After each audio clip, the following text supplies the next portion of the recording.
focusing on an often overlooked yet highly significant aspect of perioperative care, sarcopenia, often called the silent killer that quietly affects outcomes, making its evaluation and optimization crucial in our practice.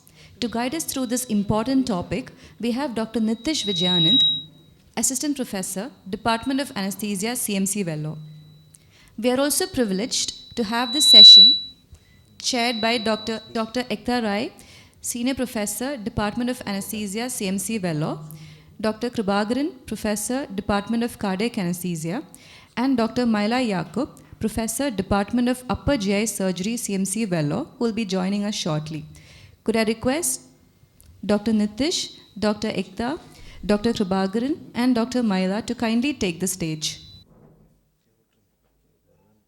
On this fine occasion, I will talk about the topic sarcopenia, a silent killer, evaluation and optimization. So the scope of the talk will include the definition of sarcopenia, the causes and mechanism of sarcopenia, why is it important to know about it first of all, very importantly, how much do we already know and what are we missing? How do we assess for sarcopenia? What are the existing algorithms which are present so that we can easily find out how to pick up sarcopenia? And in the end, possible optimization goals and methods. So first, sarcopenia is derived from the Greek word meaning scarcity of flesh. The term was first widely used in medical literature in 1989 by a stalwart in nutrition, Dr. Erwin H. Rosenberg. And following that, several definitions have existed. And the recently validated definition has come from the European Working Group on Sarcopenia in Older Patients, version 2. So what do they say?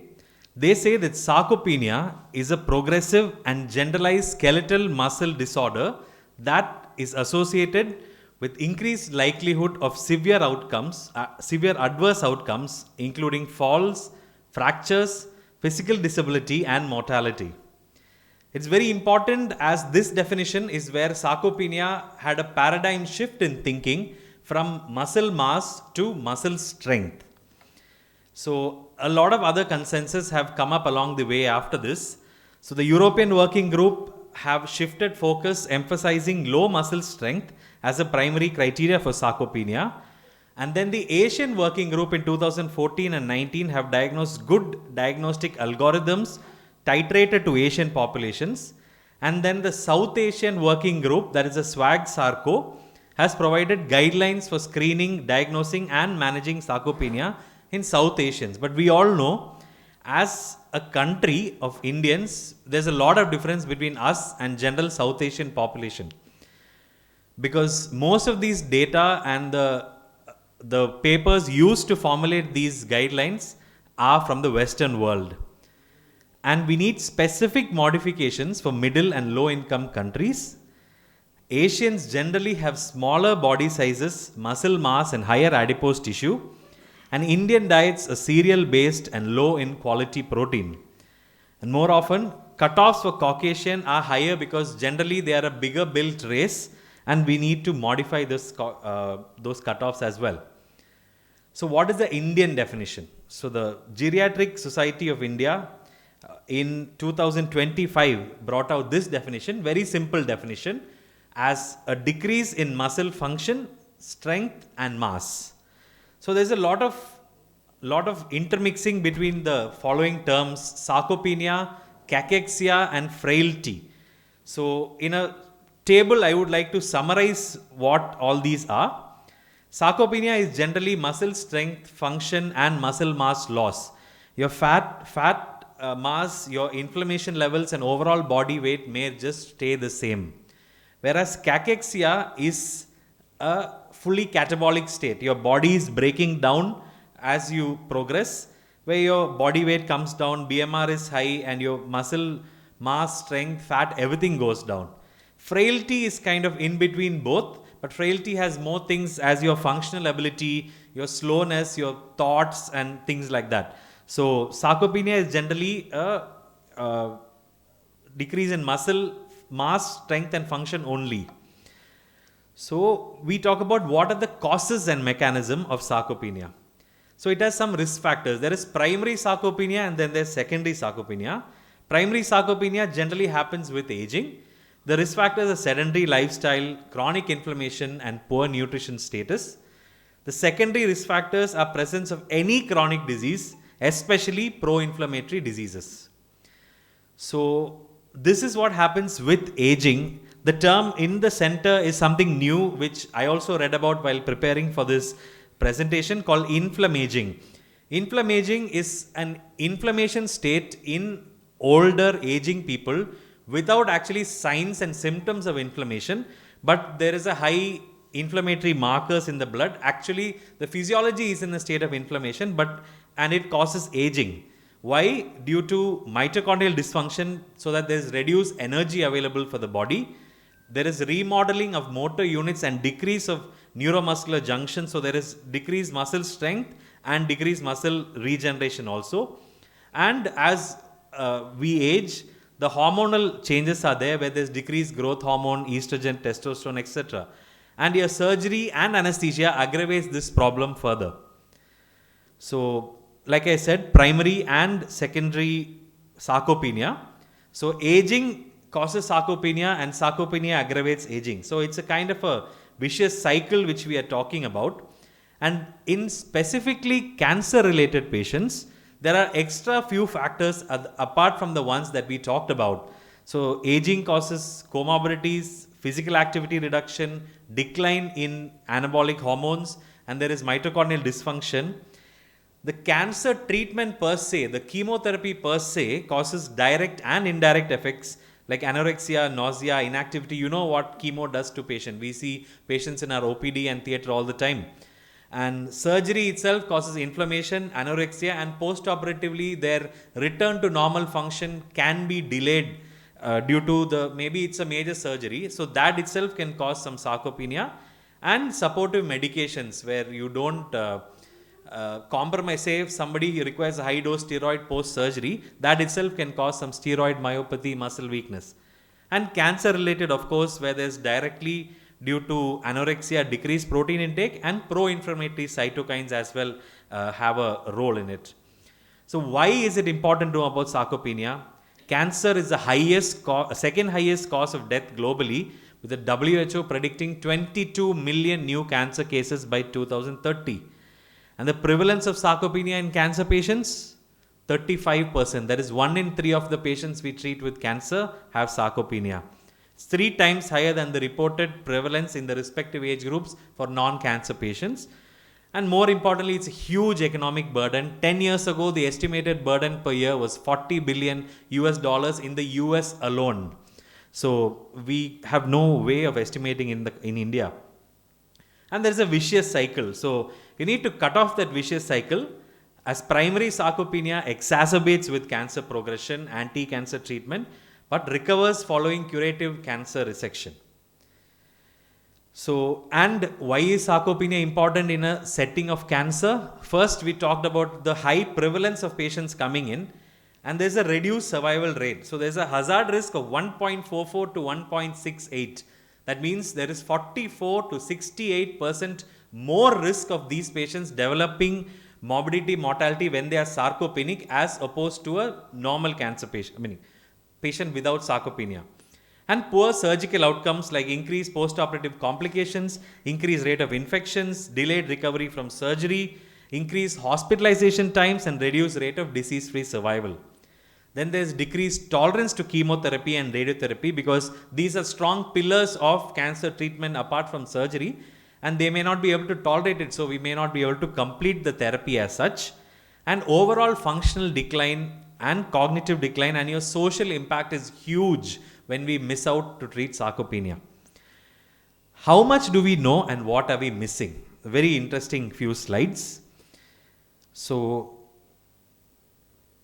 there are a lot of variable numbers across various studies in the country and abroad, so very difficult to figure out. So some studies have quoted a knowledge of sarcopenia up to 99%. So if you ask somebody, do you know sarcopenia? They say yes, they may know.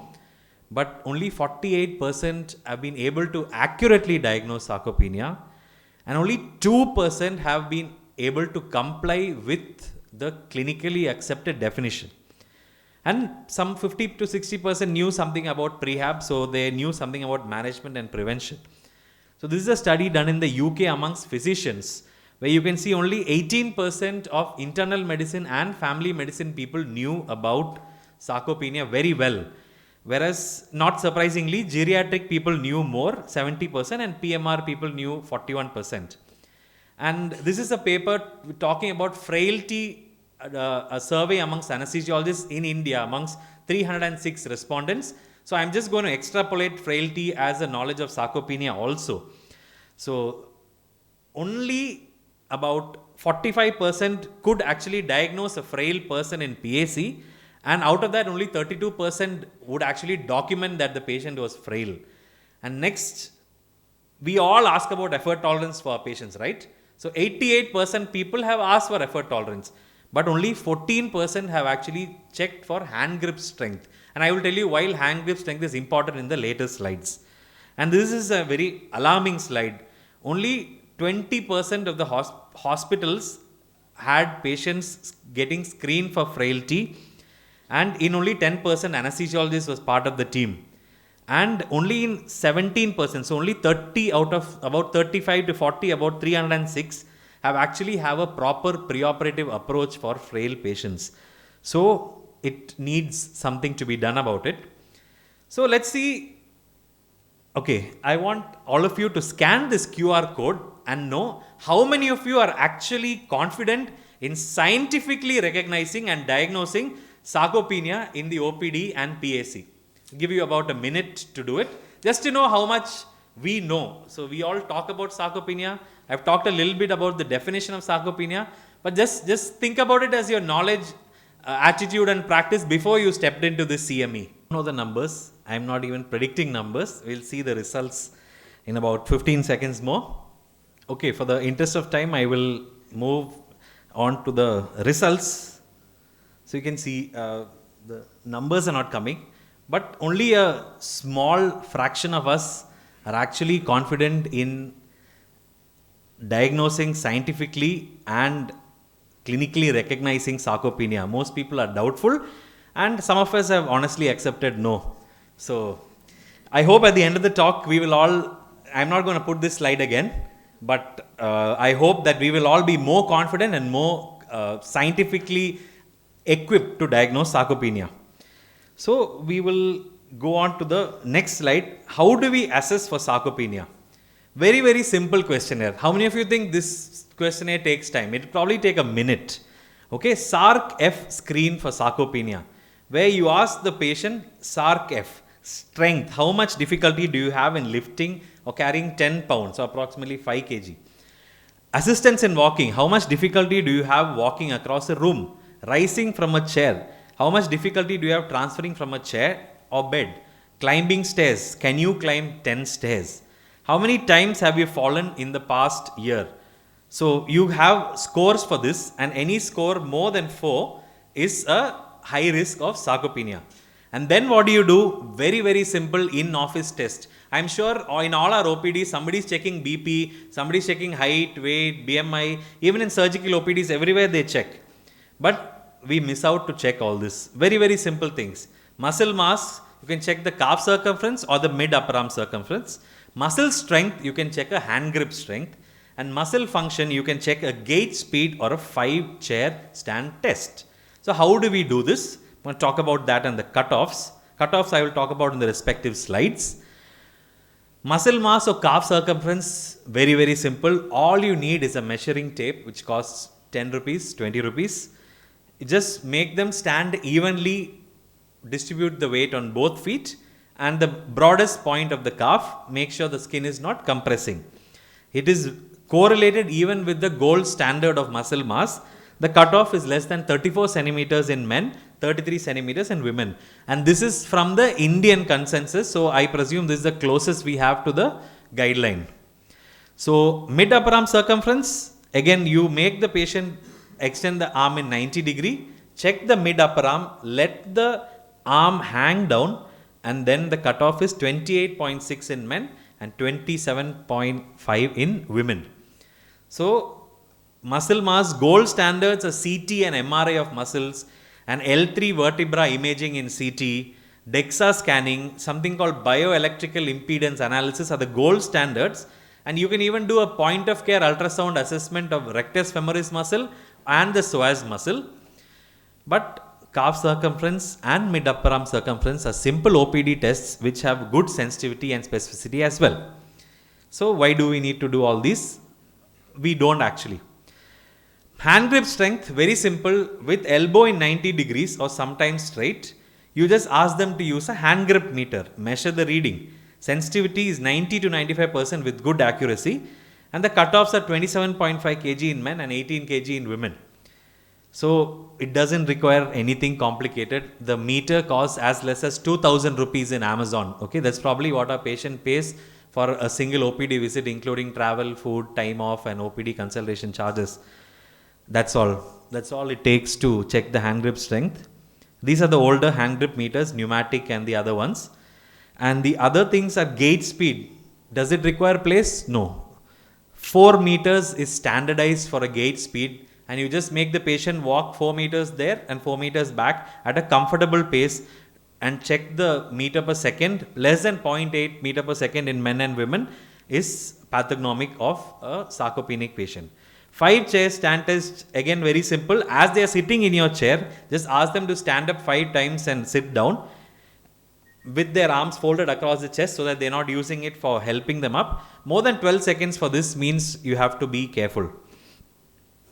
So there are a lot of other tests called short physical performance battery, which I'm not going to go into. That checks a little bit about balance as well, which takes slightly more. But altogether, these tests in many studies have taken only less than 10 minutes of time. So while patient is actually waiting to see you in OPD or PAC, wherever, patients can get this done and we can get their baseline assessed.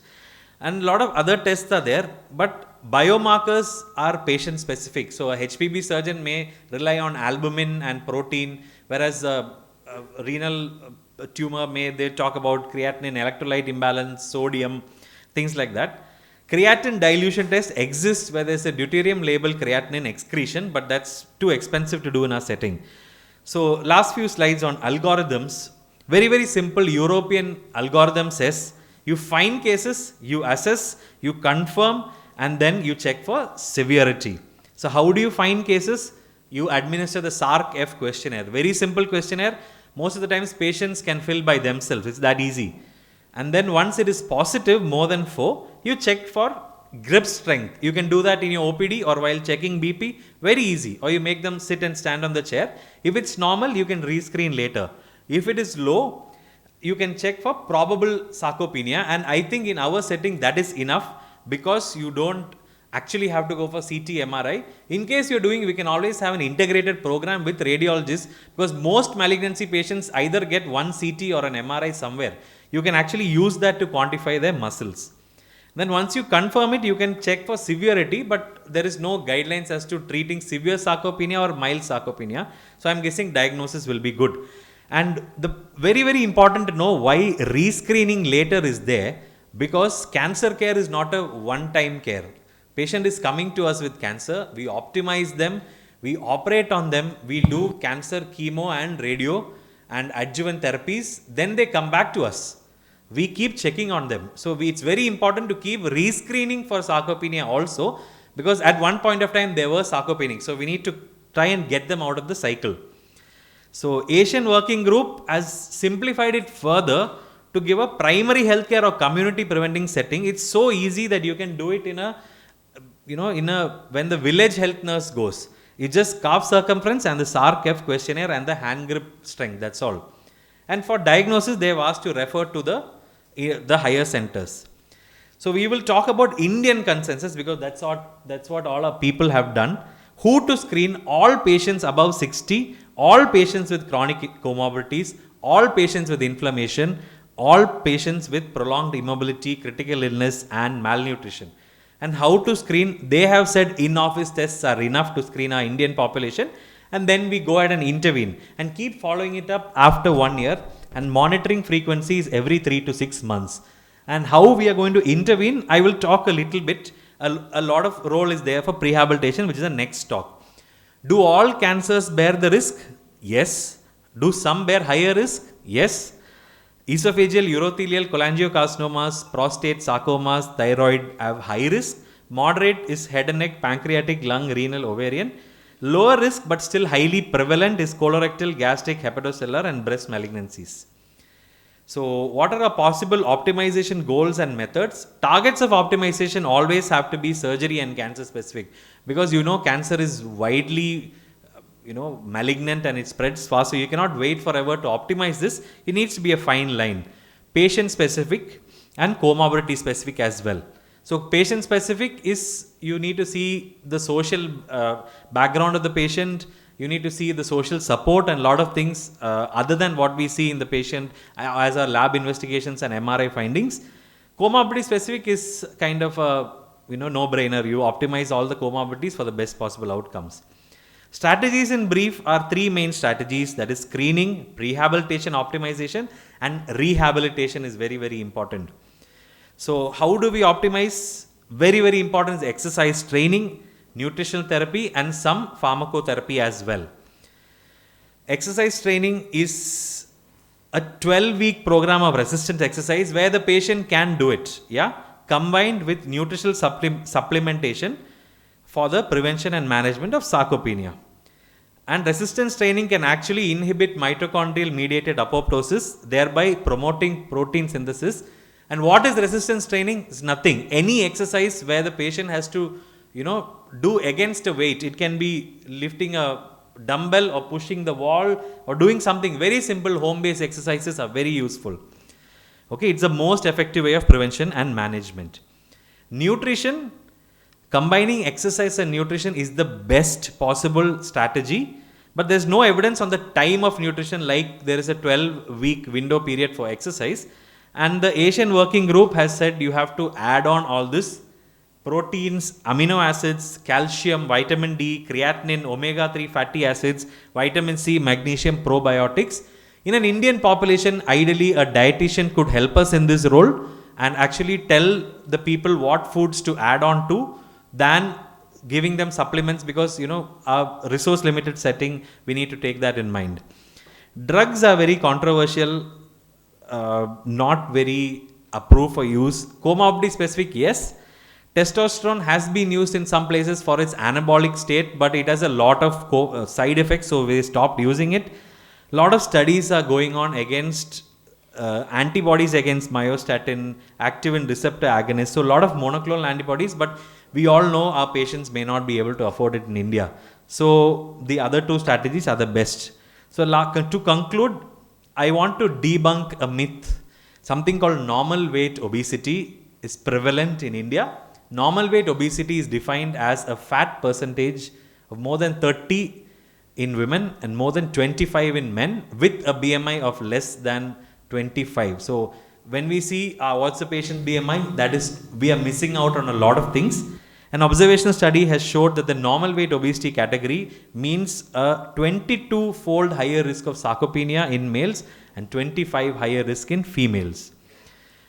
There's a lot of scope for research. Why am I saying that? This is a AI generated table on the number of aging population in India. I'm talking about 50 plus as aging now, because a patient who used to get ischemic heart disease at 50, 20 years ago, now has ischemic heart disease at 30. So I've just took 20 years, my liberty, and to put it up. So India is ranking right there on number 2. But in research, these are the top 10 countries in research in geriatrics and sarcopenia. We are nowhere to be found. Okay, so it needs to ring an alarm bell. We need more talks to come in, more research studies, our Indian specific studies to come in. And to conclude, we need to know that sarcopenia, as onco anesthesia practitioners, you have to be very familiar with it, the impact of sarcopenia, how to pick up sarcopenia, and the scope for research and protocolization of preoperative management and postoperative management for sarcopenia. So, thank you. I would like to really congratulate the onco CMC team to get in alignment with the national body, and they are really very vibrant team. So that's really, really good. Congratulations, Amit and team. Thank you, Nitish. Wonderful session. Actually, I was one among the no's. I didn't do much, so I learned a lot from this. We leave floor open for questions. Any questions? Any questions? This is extremely, I felt like quite a new topic for me as well. So postgraduates, please take this opportunity to ask questions. They are experts sitting here. So this is the time to get answers for your doubt. And if they are... Ma'am, routinely no. So why don't you start a multi-centric study among the SOAPC? This can be the SOAPC branch initiatives. And we can, as you said that in India we are lacking. Yes, So I'm hoping that. To be very honest, while preparing for the presentation is when I learned so much about sarcopenia. So need to put some protocols in place, smaller maybe single center initiatives, and then follow it up with multi-center is in the cards now. Yeah, so actually some small scale studies we are already doing as part of department project or some thesis or something like. But that first we have to know how many of our patients are actually having sarcopenia, and then we can, based on this, if you have some pre-op clinics and all these things, then we can improve by some pre-op. So first we have to know the incidence of sarcopenia in Indian patients, and we really don't have enough data from Indian setup on sarcopenia basically. So in just we can just see some CT scan of the and then we can just measure it. But there are multiple ways to do it, and I think we should do it all this. No, and after listening to your talk, I felt it is doable. Like whenever we think about sarcopenia, frailty, when I see the the charts, and then I feel like if you're going to do, how much time it would take and all that.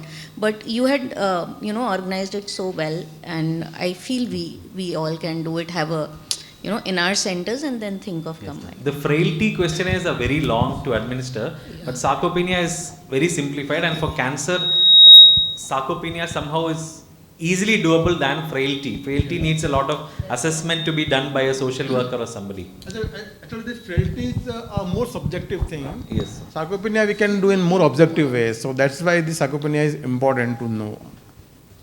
Just wanted a clarification. Does the rehabilitation for sarcopenia, frailty and cachexia, is it all integrated or does it vary for each one? So most of the studies we have in sarcopenia are all done by geriatric population where patients are not coming for a cancer surgery. So it depends on the malignancy and how urgently we have to operate on that patient, that we have to make up for it. Some patients we may not have any time, especially in an Indian population where we don't have a general practitioner. They may end up just at the operable phase. So we probably will have to accept the risk that we are going to take and undergo the surgery and procedure. So we may not actually be able to streamline all the three together. We just do the best possible we can. But at least as an initiative, we can pick up the patients whether they have it or not, and it may help us in the future. So starting with medical oncologists, then the surgical surgeons, before they come to PAC itself, if we can make a protocol from point of diagnosis, it will help more than a pre-anesthetic assessment we always feel. I'm going to take this slide with me, sarcopenia, frailty, cachexia, the table. Yes, sir. I think that's a pretty important slide for us to think about. And I guess we will always have this doubt. When we say cachexia, is cancer the only reason for cachexia, or is nutrition? Similarly, sarcopenia, are there non-malignants or non-cancer? So we have this population whom we are dealing with. Yes, sir. And yes, cancer care gives us the best opportunity to have all these sorted out.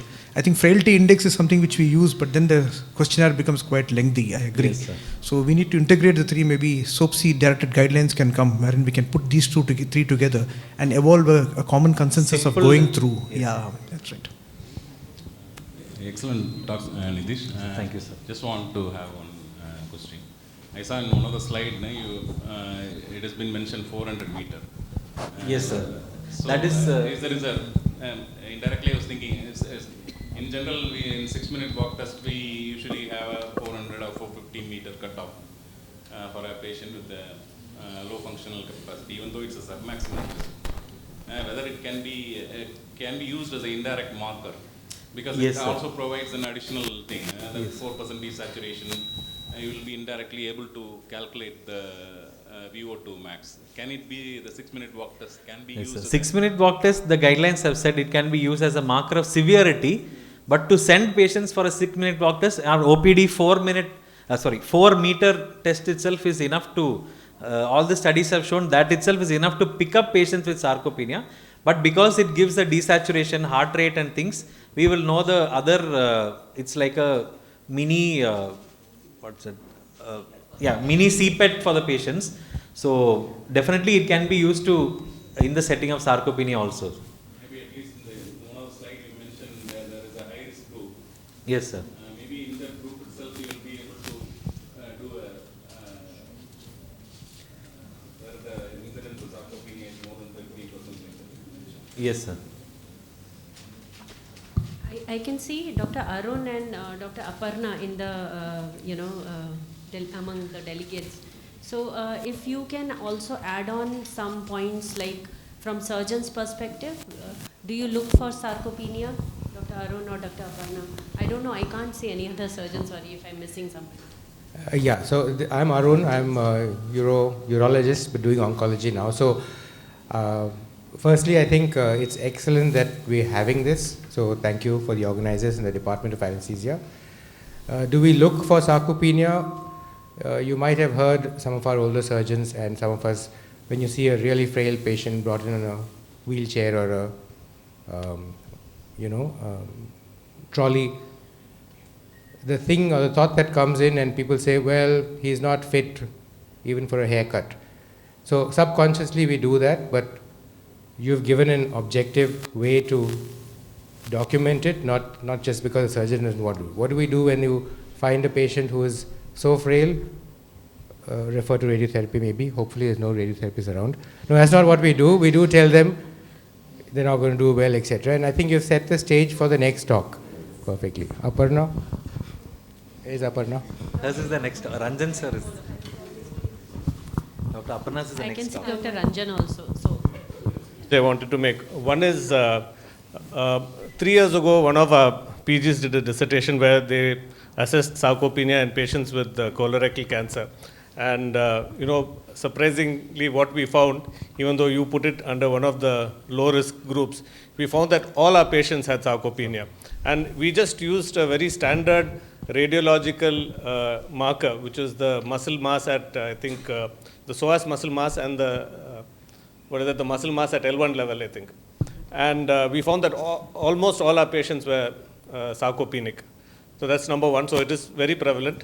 And even though they appear fit and well, they are all sarcopenic, and that definitely has an effect on their outcome, number one. The other thing is we often get into this mindset that in cancer patients we don't have time, we need to somehow accept the patient as he is and operate on him. What we are finding is that more and more, at least in GI cancer, in breast cancer, in gynae cancers, there are patients who have to have neoadjuvant treatment. And after they have neoadjuvant treatment, after the last neoadjuvant treatment, at least in colon and rectum, there is about a 10-week gap before they actually come up for surgery. And that is the point where you can actually intervene and put in all your measures. So actually, there is that window of opportunity which we have to address these issues in terms of prehabilitation and correcting all these things. Really insightful session. We have all definitely learned a lot. I bet now we have a much clearer roadmap for diagnosing sarcopenia in our PAC. A special thank you to our chairpersons, Dr. Ekta and Dr. Kribagaran, for guiding the session. I request Dr. Kribagaran to give away the memento to Dr. Nitish.